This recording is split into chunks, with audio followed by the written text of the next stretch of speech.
This isn't fiction. They say the walls still whisper, that no one who's lived there makes it out alive. This is real case file number 004, the house that no one survives. In a quiet suburban town in Illinois sits a house that's earned a chilling nickname, the house that no one survives. It stands on a tree-lined street, looking deceptively ordinary from the outside. Built in 1927, the home has gone through over 14 owners in less than a century. Each transaction is marked by a dark stain on the property records. And each story ends the same: tragedy, suicide, disappearance. The pattern is undeniable and deeply unsettling to anyone who looks closely. Locals whisper about the address, warning newcomers to steer clear. They speak of a palpable darkness that clings to the structure, a malevolent presence that refuses to leave.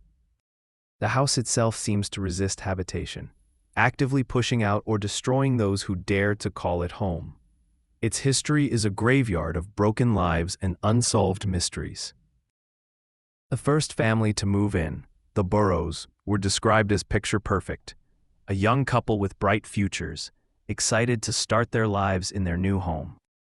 But less than 6 months later, the facade crumbled.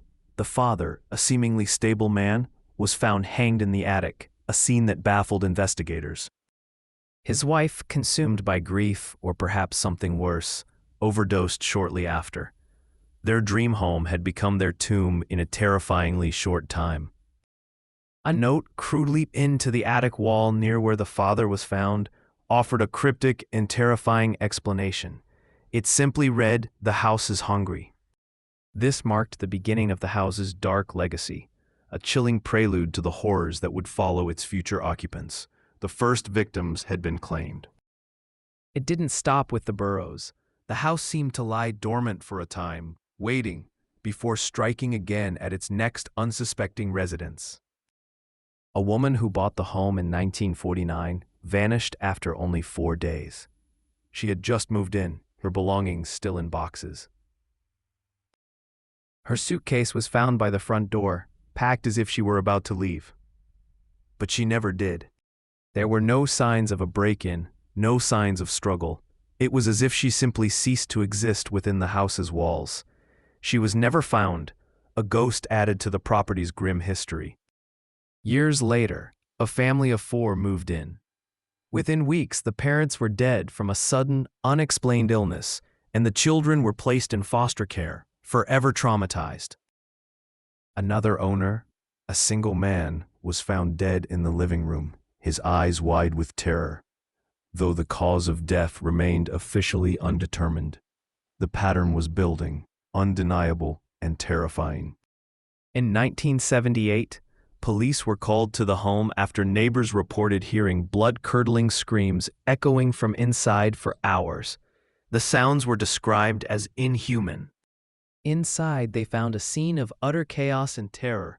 The walls in several rooms were clawed from the inside, deep gouges in the plaster as if someone had desperately tried to escape. The couple who lived there had barricaded themselves in the basement, piling furniture against the door. They were found huddled together in the far corner. One was dead, his face contorted in a mask of pure horror. The other, catatonic, unable to speak, his eyes vacant and fixed on something unseen. The official report mentioned a possible gas leak or shared delusion, but neighbors who saw the state of the surviving man knew it was something far more sinister. The house had broken them. Police records from that incident remain heavily redacted, fueling speculation about what the responding officers truly witnessed or experienced inside the property. The house sat empty for years after the 1978 incident, its reputation firmly cemented. But the morbid curiosity of the digital age eventually led someone to try again. In 2009, the YouTube paranormal investigation group, seeking viral fame, decided to spend the night in the infamous house. They set up cameras, full of bravado. They made it 3 hours before panic set in. One member, screaming incoherently, jumped from the second-floor window, breaking both legs. He later claimed he had to escape the voices. Another member fled the house on foot, running miles through the night before collapsing from terror and exhaustion. He refused to ever speak of what happened inside. The footage they managed to upload before deleting their channel was disturbing. It contained long stretches of silence, punctuated by unintelligible whispers that seemed to come from nowhere. And in one chilling frame, captured in a dusty mirror, a figure could be seen standing behind one of the investigators, a figure that wasn't there moments before. The house is listed for sale every 2 to 3 years, a grim cycle of hope and despair for realtors. It always sells far below market value, often at a significant loss for the previous owner's estate. Neighbors say the lights flicker at night, even when no one is supposed to be inside. Shadows move in the windows, and strange sounds sometimes drift from the empty rooms. Local realtors are reluctant to even take the listing. Those who do often refuse to enter the property alone, and they certainly don't photograph the interior anymore. Potential buyers are warned, sometimes explicitly, about the house's history.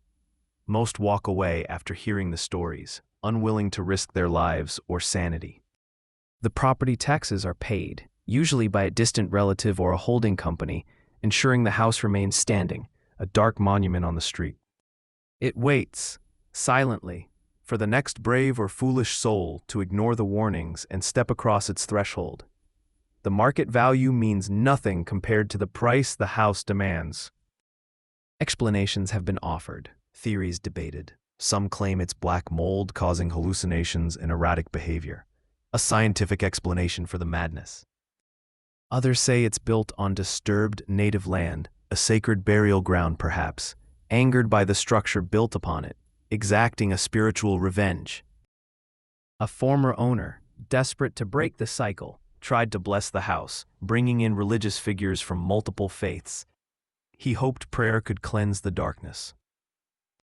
He died in a sudden, violent car crash 2 weeks later, the blessing seemingly provoking the entity rather than appeasing it.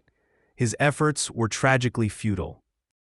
Geomagnetic anomalies have been measured on the property, strange energy fluctuations that some believe could affect the human mind, causing paranoia and fear. But none of these explanations fully account for the disappearances, the physical attacks, the chilling notes, or the unbroken chain of death that spans decades. 14 families, dozens of deaths, not a single long-term survivor who lived in the house and moved out normally. A city doesn't talk about it publicly, preferring to ignore the dark stain on their community. The property is a known, unspoken problem. The police will comment beyond the official, often incomplete reports. The true nature of the incidents remains locked away in confidential files or the memories of traumatized officers. And the house? It still stands on that quiet street, its windows like vacant eyes, a silent, hungry presence waiting. Its history is a terrifying testament to something unknown, something that defies rational explanation and continues its deadly work. The question lingers, hanging heavy in the air like the oppressive atmosphere said to surround the property. So I'll ask again, knowing its history, knowing the fate of everyone who has ever called it home, would you go inside? Subscribe for more real case horror stories every week. We delve into the darkness others ignore. And comment below, do you think it's haunted by a traditional ghost, cursed by something ancient, or is it something else entirely, something worse? Give a thumbs up, share and comment.